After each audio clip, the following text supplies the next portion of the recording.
Hey y'all, we are outside. Obviously I wanted to get the sunset in the video for you because I think it's lovely and beautiful.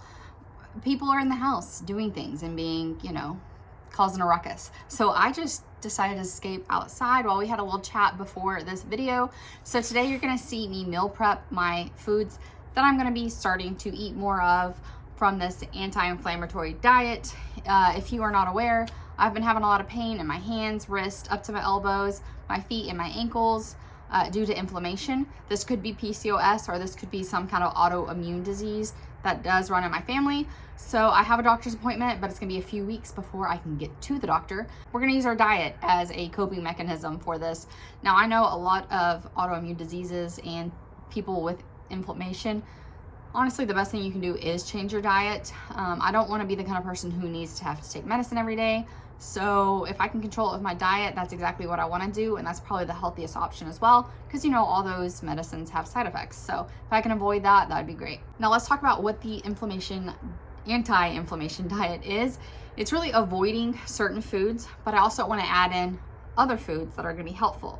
So first, let's talk about the avoiding list. This is going to be a lot of processed foods, things with white, like all-purpose flour, so breads, cookies, cakes, anything with all-purpose flour. And for me, I'm just gonna stay away from gluten altogether. I know that this has been a trigger in the past and it went away for a few months and I've been able to be fine for the last few months, but it seems like it's kind of come back and gluten is no longer my friend again. So I'm just gonna cut it out. I've done it in the past and I thought mentally I'd be a little bit harder for me, but honestly, it's been perfectly fine. The next thing I'm gonna cut out is trans fats. This is mostly found in your fried food or things that have vegetable oil. So I'm gonna be reading labels, making sure that's not in there. Also avoiding fried food. Now I am human, so I'm not saying I'm never gonna have anything from this list, but I'm gonna avoid it as much as possible and it will definitely be drastically decreased in my diet. Another thing is sugar, like regular sugar or brown sugar, because that's a byproduct of sugar. Also aspartame and sucralose. So I'm going to be using more things like maple syrup, honey, coconut sugar, monk fruit, stevia, those kind of things that actually help with inflammation rather than cause it. So I'm not sure if you picked up on that, but gluten, trans fat, and sugar, these are things that are found in a lot of boxed food items. So that means I'm gonna be doing a lot of cooking at home. The next thing I wanna avoid is red meat. This includes beef and pork and lamb. Not that I ever eat lamb. I live in Texas. Barbecue's gonna happen from time to time, but again, drastically reduced in my diet. This also includes processed meats like deli meat and sausage. It is what it is. It's gotta go. I'm also going to be avoiding, it says excessive amounts of alcohol. I don't really know what that is, but I've pretty much just avoided alcohol, since before Valentine's Day. So it does say some red wine from time to time is okay. So I'm gonna buy some red wine and keep it at the house for whenever an urge hits or we're socializing and I wanna have something. But this again is something most of the time I'm just gonna avoid it. Hey, editing Amber here. I realized I forgot to talk about dairy. So dairy is one of those things that's a little bit controversial. For some people, it causes inflammation. For some people, it fights inflammation. So it's just kind of tricky. I was gonna keep in Greek yogurt since I've been loving that ratio yogurt. I'm gonna try it again another week or two. But when I had the Dannon Light and Fit yogurt after like about a week of eating like gluten and dairy free and everything, because all these recipes you're about to see, I've already been eating all week. I did get like really bad like stomach pains and stuff. So dairy might be out altogether for me. I already know I have issues with lactose.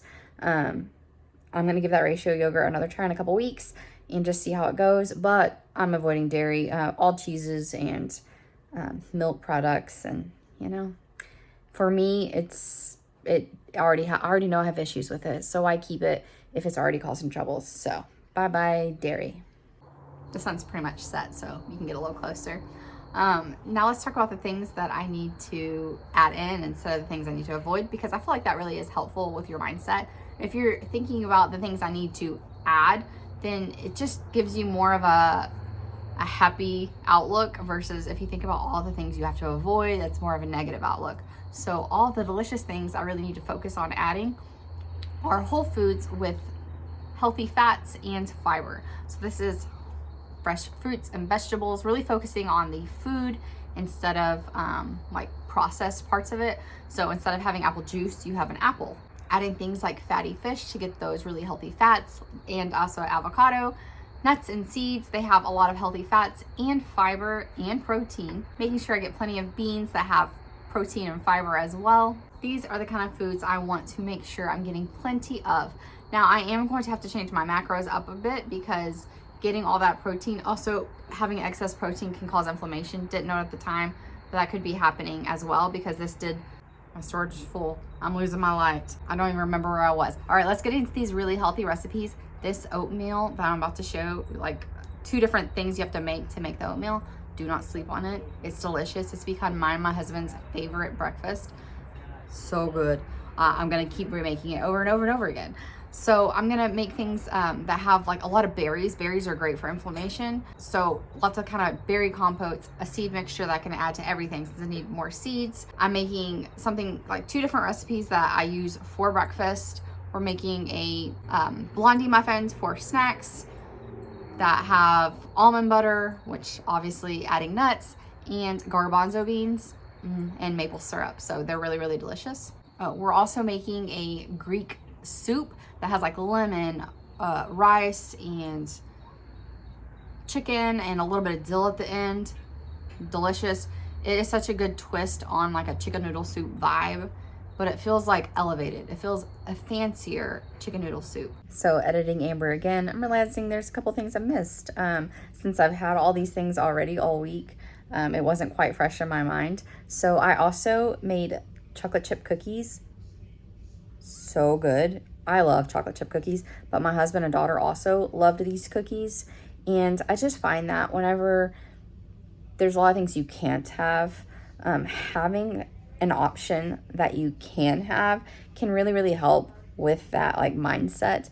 Not having anything sweet at all can be really, really hard, especially whenever you're already staying away from a bunch of foods. So having a sweet option that I know it's there if I need it, and I have freedom to pick it if I want it, is just really, really helpful for that mindset. I think I only ate 3. I got 3 cookies, and my husband and daughter ate the rest. So to say they're going to be cooked again like tomorrow, yes, they are. All of these recipes are going to be on repeat here for sure. So let's get into those recipes. Let's start off with our chia berry jam. This is so versatile and so full of antioxidants. We are living our best life. I have a pound of frozen fruit. You can use fresh or frozen. A tablespoon of lemon juice. It was supposed to be a teaspoon, but I wasn't paying attention. Put a whole tablespoon in there, and it was absolutely delicious. So I'm probably just going to keep doing that. And then 2 tablespoons of maple syrup. Because I have frozen berries, I'm going to keep my heat on medium low and have the lid on until my berries have thawed out completely. Then I'm removing the lid and letting this cook on medium heat, medium high heat, kind of depending on your stovetop. I'm just cooking these until that juice has thickened up just slightly and all those berries are perfectly tender, easy to smash. I'm going to check it another time, and voila, the berries are super tender, and you can see that juice has thickened up just slightly. If you want a fully smooth jam, you can always throw this in the blender. Just be careful blending hot things. It can erupt on you. I'm using an immersion blender here because I want it smoother but not perfectly smooth. If you don't have an immersion blender, you can use a blender or you can use a potato masher. You're just going to have a little bit thicker jam. Once I got the big chunks out, I just kind of tilted it over to pull up all that jam so I can run it a couple more times with that immersion blender just to get a few of those extra chunks out. But I'm not looking for perfectly smooth here. In my chia seeds go 2 tablespoons. I'm going to stir them in. And I'm going to let this sit on the countertop just until it's completely cooled down and I can store it. I'll show you here how much thicker it got after those chia seeds sat in there and it cooled down. Throw this in whatever kind of container you like to keep your extra goodies in and put it in the fridge. Spoon it out throughout the week. Now onto our super seed mix. This recipe shows you how to use it if you want to use like cups and tablespoons. It also has the grams if you'd rather use a scale like me. I'm starting off with raw pumpkin seeds and now sunflower seeds. I could not find raw sunflower seeds like I was supposed to, so I just had to get the roasted kinds. Then some walnuts. I bought the kind that were already pre-chopped just to save myself a little bit of work. And again, I love that I can just sprinkle it in and see how many grams it is instead of getting out a whole bunch of measuring spoons. Now, ground flax seeds. I keep these in my freezer because I don't want it to go bad. And so I just put it in there, frozen it, no problem at all. And then now hemp hearts. All of these are so chock full of anti-inflammatory goodness, vitamins, minerals, healthy fats, omega-3s, so many heart healthy, great energy things that we need. And then chia seeds. And then at this point, I kind of felt like that guy on Jaws who was like, we're going to need a bigger boat. That's how I felt with my mason jar. I love having these wide mouth mason jars because I feel like it's so easy to pour things in. And then on to the last, which is the toasted sesame seeds. I'm going to put the lid on and give it a good shake. Now, my grocery store did not have toasted sesame seeds. They just had regular sesame seeds. So I'm going to show you how to toast them if you are in the same predicament.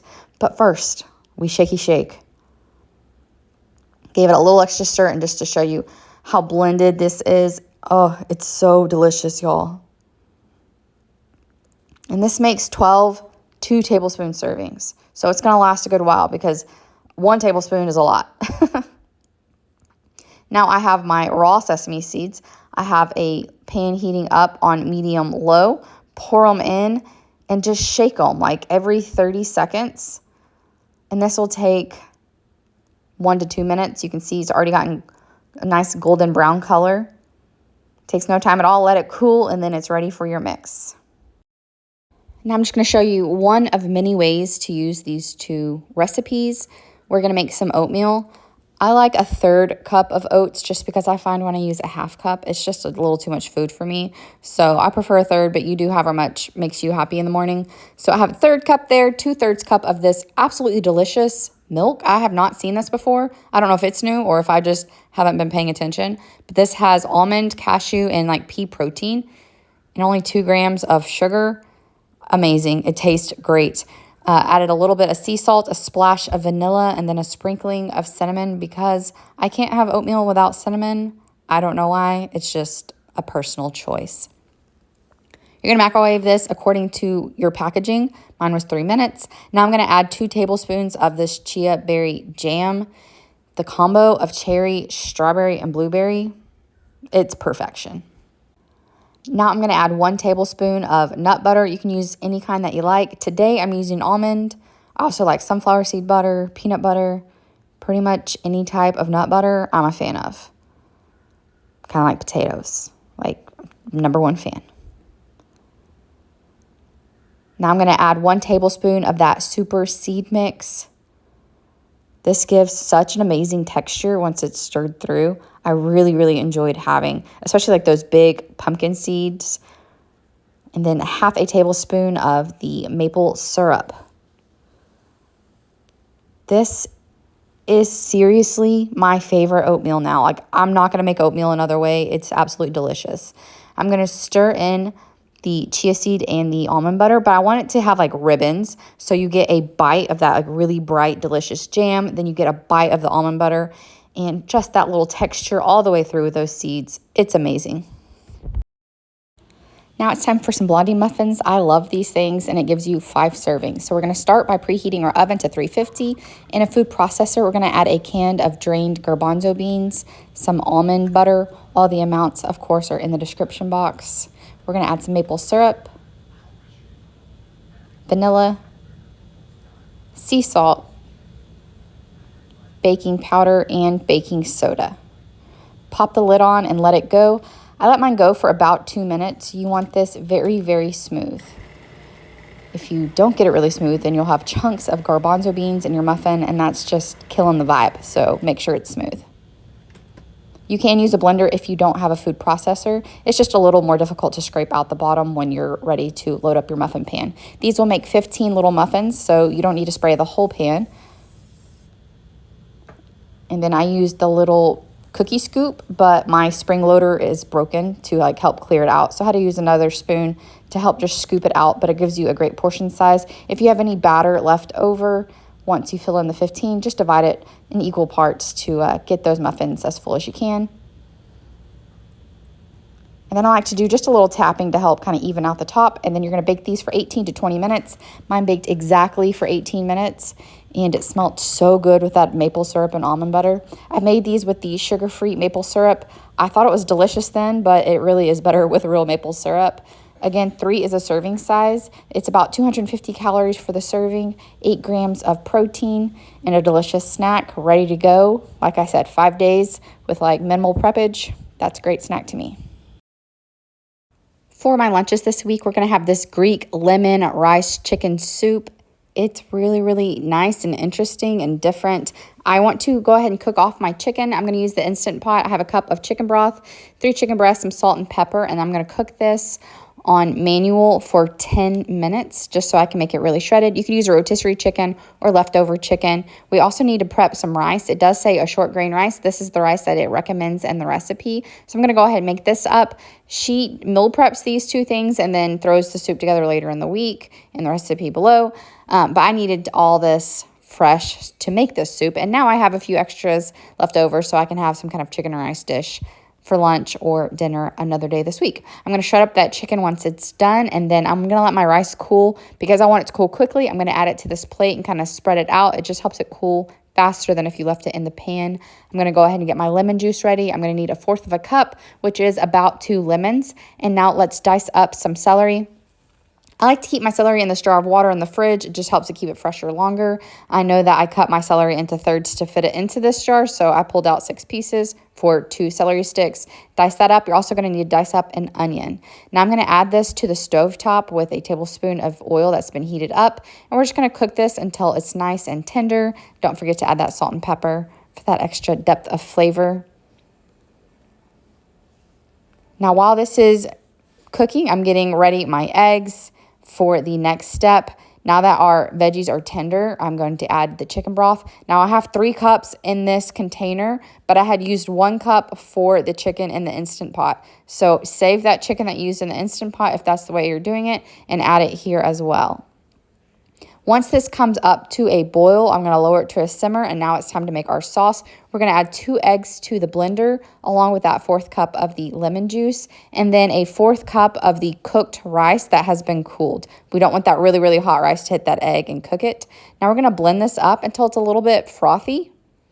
And then we need to temper this egg. If we poured this egg straight into that hot broth, it's going to curdle and cook, and you're going to have like an egg drop soup instead of a rich, creamy soup. So we're going to pull out about a cup of that hot broth, turn on our blender, and then slowly drizzle in that hot broth to temper these eggs so that when we add it, it's going to stay nice and lush and creamy and not curdled, gross eggs.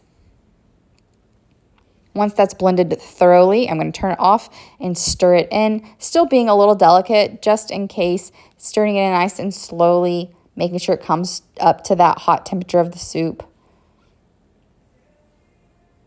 This is a really great way to make it thicker without adding anything that has gluten in it.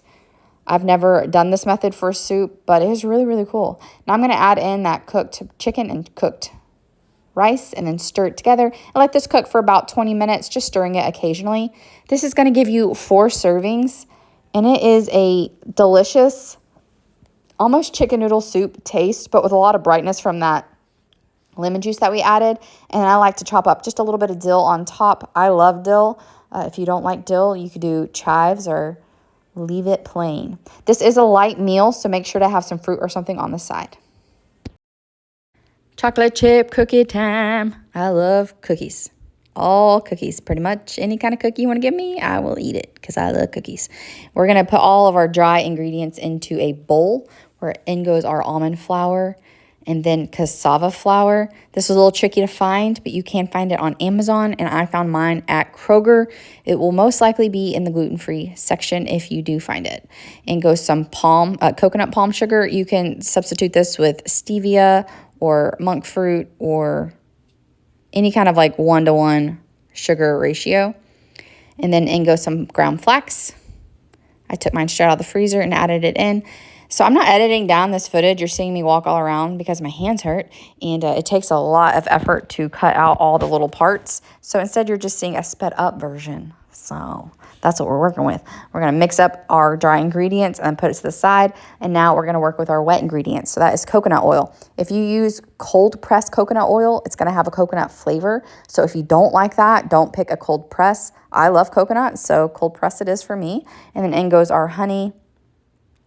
We're choosing honey and coconut sugar because these are not sugars that are going to cause inflammation. So yay to that. In goes an egg and a teaspoon of vanilla.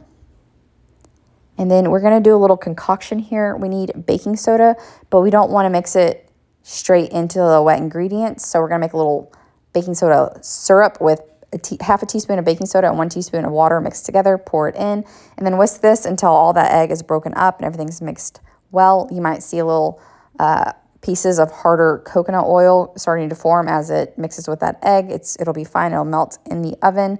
Now, I do recommend using a spatula for this mixture part because this was real hard to get out of that whisk there because it's a super, super sticky mixture. In goes our chocolate chips. Fold that in.